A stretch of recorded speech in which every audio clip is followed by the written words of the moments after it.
What is going on, guys? My name's Combat Muffin and welcome to yet another review.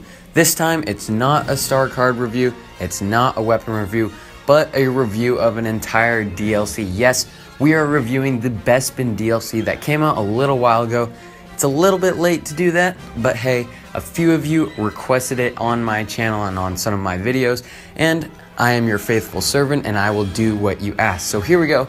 Let's start with that BESPIN DLC review. Now, as with all reviews, be sure to put in the comments below if I missed anything, if you agree with anything, or even if you disagree with anything. I always want to hear your feedback and what you have to say based on what the review is. Alright, now that we got that out of the way, let's jump right into it and the parts having to do with what we will actually review having to do with that BESPIN DLC. So we're going to be going over three parts. Heroes and Villains, that's the first one. Weapon and Star Card Additions, that's the second one. And finally, new maps, which is the third one. Yes, there are little additions here and there, like Cloud Car and some other things that I will get into, like hero skins, or sorry, not hero skins, infantry skins. We'll get into those, but those aren't really part of the big subject. It's mostly those three things, being Heroes and Villains, Star Card and Weapon Additions, and new maps. So let's start off with those Heroes and Villains. Heroes and Villains are really what I believe is what makes people come back to Battlefront after a long DLC drought. Heroes is what keeps this game going, and with the addition of Lando Calrissian and Dengar, it definitely brought some new players back to join the BESPIN arena. Now, whether the two heroes are good, let's start off with Dengar, the villain. I think this was a literal perfect addition. It was a hero that did very well on the battlefield, but not too OP and was not falling behind.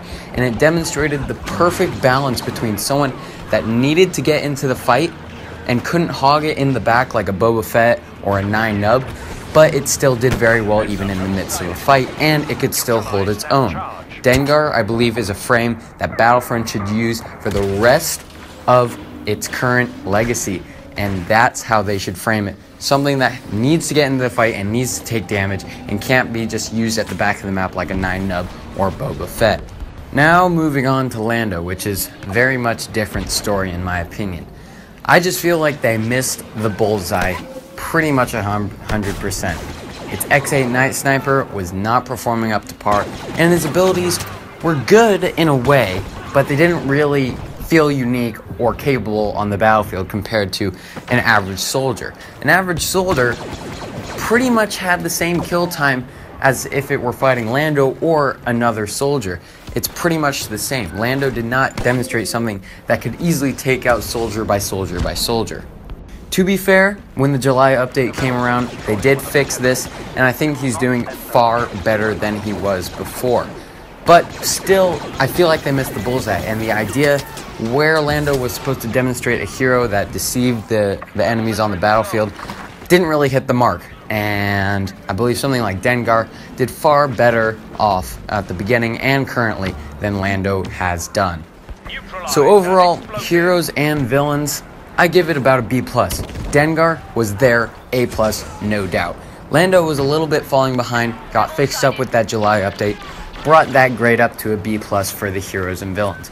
Just so you know, those of you who are viewing, I'll be rating each section A+, B+, whatever grading system, and then we'll come to a final verdict at the end for something that the BESPIN DLC kind of relates. So stick around and we'll get to that towards the end.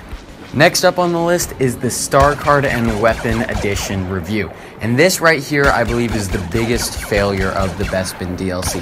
But let's start with that weapon. They added two new weapons, the EE4 and the X8 Night Sniper, one of which does very well and is borderline OP on the battlefield, and the other was very much falling behind until that July update came around, and now it's performing about average.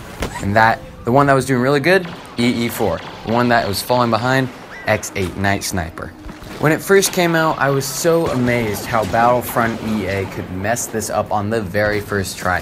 How they could make one that was so amazing and one that was clearly falling behind on the very first try.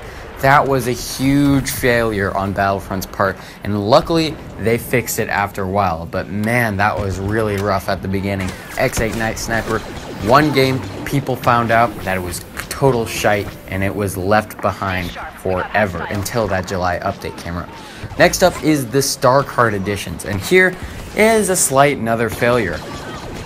They added 3 star cards: the shock grenade, the disruption star card charge, and the scout binoculars, all of which are very creative, but they kind of fall behind on the battlefield, at least some of them, and some of them, again, like the EE4 and X8 Night Sniper, are clearly better than the other choices.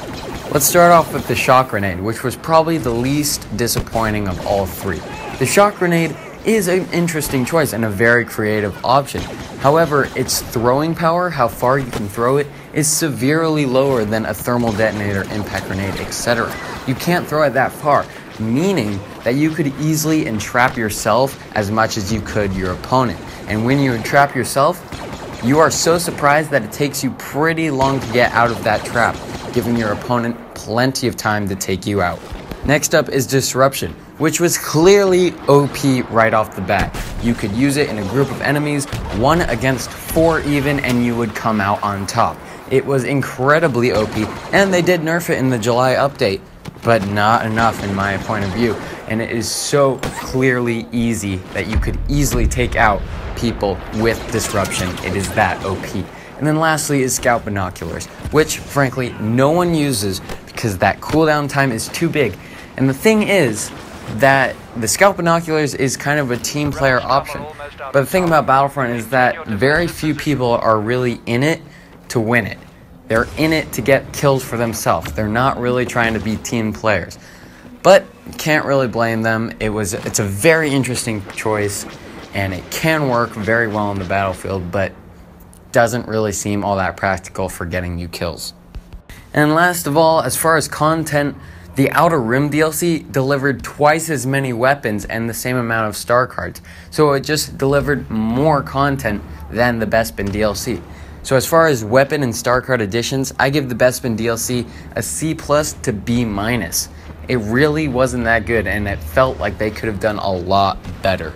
And our last subject, which is the new map additions. And here, I believe, is the largest success of the BESPIN DLC. They added so many great, beautiful, awesome symmetry, great gameplay maps, especially my favorite, which is the Bionic Laboratories. I love to see this in the beginning of the game because I know that I can perform well, and that map demonstrates a map with great symmetry and even sides. So I love to play Sabotage, Blast, Drop Zone, all of the above on that map. It is a fantastic map to play on. In addition to that, I feel that the BESPIN Airspace is the best Fighter Squadron map up to date, and maps like the Administrator's Palace, Carbon Freezing Chambers, and the Walker Assault map, which is called Cloud City, is actually very good, and I love all the maps. The only one that I kind of have a little bit of doubt on is the Carbon Freezing Chambers because it doesn't allow for all too much smooth gameplay on game modes like Sabotage, but hey, they got 4 out of 5. That is a definite A+ for the BESPIN DLC. Very great job on the map additions. Now, as far as other slight additions, Cloud Car, not really my favorite. I didn't really understand the concept of adding it to the game because it doesn't really appear to do so well on the battlefield. But I don't really care about Cloud Cars because I don't ever use them. And the new player skins are actually really good. The Rebel and Imperial ones are great additions, and I'm always happy to have them. So that just about does it.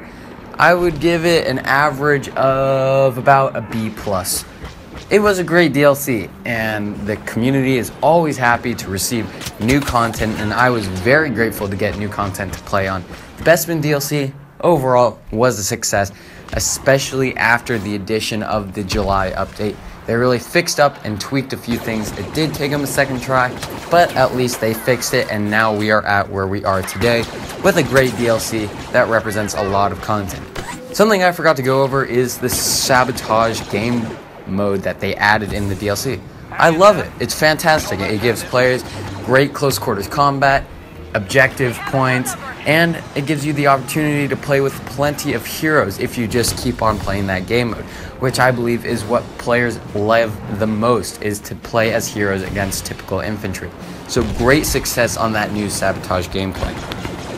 Alright, that just about does it for today's review of the BESPIN DLC. In the comments below, put your rating of the BESPIN DLC on that letter grade system. And if I forgot to put anything in the video, put that in the comments below, as well as anything that you agree or disagree on. You can put that in the comments below as well. Now, if you'd like to see some more BESPIN review-like video, you can go onto the channel and check out my 5 things BESPIN did wrong video. I posted it a little while back. It goes over a few of the same things that we did today, but also a little bit different, so go ahead, check that out. Always, as always, like and subscribe for plenty more Battlefront coverage in the future. My name's been Combat Muffin, and I'll see you guys on the other side.